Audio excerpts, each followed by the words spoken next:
નમસ્કાર મિત્રો, જય માતાજી. તો તમે જોઈ શકશો ટ્રેનની જર્ની આપણી સ્ટાર્ટ થઈ ગઈ છે. આ બાજુ આપણે અત્યારે વાગ્યા છે 1 અને ફાઇનલી આપણે જે ટ્રેનનું જમવાનું આવી ગયું છે. શું આવ્યું છે તમને બતાવું, તો બને રહેજો. કોલ તો દોસ્તો તમે જોઈ શકશો આ છે ચાવલ અને શું શું છે તમને બતાવું.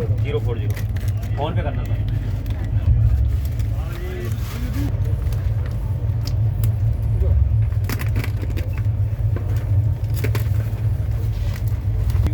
कौन सी सब्जी है इसमें? सब्जी कौन सी है भाई? सब्जी कौन सी है? पनीर की है, दाल है. ओके. दोस्तों તમે જોઈ શકશો કે આ રોટલી છે અને આ કંઈક શાક છે અને આ દાળ છે અને આ તમે જોઈ શકશો ચાવલ છે. ફાઇનલી આવું કંઈક ખાવાનું છે, જમવાનું છે. આ બધું તમે જોઈ શકશો.